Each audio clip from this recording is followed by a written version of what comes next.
চোখটা বন্ধ হয়ে যাবে, দেহ থেকে যখন রূহটা চলে যাবে, হাজারো চেষ্টা করলে আমি নামাজ পড়বো, আমি রোজা রাখবো, নেক কাজ করব, ওই সুযোগটা কি আর পাওয়া যাবে? जब मलकुल मौत आवेगे तुम्हारे सामने, जब मलकुल मौत आवेगे तुम्हारे सामने, फिर नहीं फुर्सत ना मिलेगे लब हिलाने के लिए, फिर नहीं फुर्सत ना मिलेगे लब हिलाने के लिए।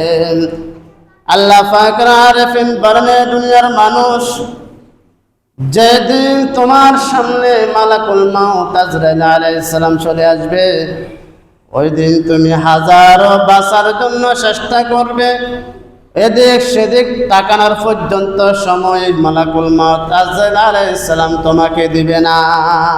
দিবে বলেন?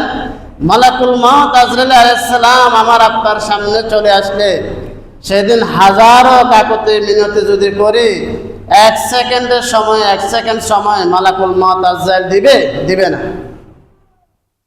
এজন্য সময় থাকতে সময়ের গুরুত্ব দিতে হবে।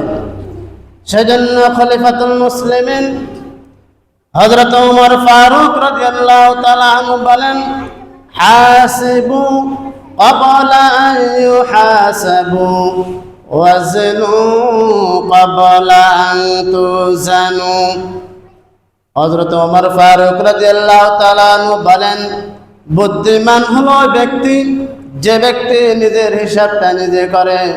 বুদ্ধিমান হলো ওই ব্যক্তি যে ব্যক্তি নিজের হিসাবটা নিজে করে। দুনিয়ার লাইনে আমি আপনি যখন ব্যবসা বাণিজ্য করি, যে কোনো কাজ কারবার করি না কেন, আমার আপনার একটা হিসাব নিকাশ থাকে কি থাকে না বলেন? কিন্তু আখিরাতের লাইনে আমার আপনার এত উদাসীনতা যে আমি সকালে ফজর বেলা ঘুম থেকে উঠা নিয়ে আবার সন্ধ্যা দিয়ে যখন আমরা রাত্রেবেলা ঘুমাবো, এই সময়ের ভিতরে আমি আপনি কতটি নেক কাজ করলাম আর কতটি গুনার কাজ করলাম। 5 ওয়াক্ত নামাজ ফরজ ছিল, আমি আপনি কয় ওয়াক্ত আদায় করেছি? জামাতে কয় ওয়াক্ত পড়েছি? একা একা কয় ওয়াক্ত পড়েছি? কয় ওয়াক্ত কজা হয়েছে নাকি একেবারে পড়ি নাই? একটুও চিন্তা আমি আপনি করি না। রাত্রের বেলা যদি চিন্তা হিসাবটা যদি আমি আপনি করি, বিবেক নামক আদালত বলে দিবে, বান্দা রাত্রে ঘুমের ভিতরে যদি মারা যাস, যদি এই ঘুমের ভিতরে যদি মৃত্যু হয়, তাহলে আল্লাহ রাব্বুল আলামিন আমাকে জান্নাত দেবে না জাহান্নাম দেবে, আমার বিবেক নামক আদালত বলে দিবে। দিবে কি দিবে না বলেন? দুনিয়ার লাইনে আমি আপনি হিসাব নিকাশ বরাবর রাখি, কারো কাছে 1 টাকা পাইলে ওটা লিখে রাখি, কেউ আমার কাছে পাইলে এটা অনেকে লিখে রাখে। কিন্তু আমি আপনি যে আখিরাতে চলে যাব, কবরে চলে যাব, পুরা দিনের ভিতরে আমার কি কামাই?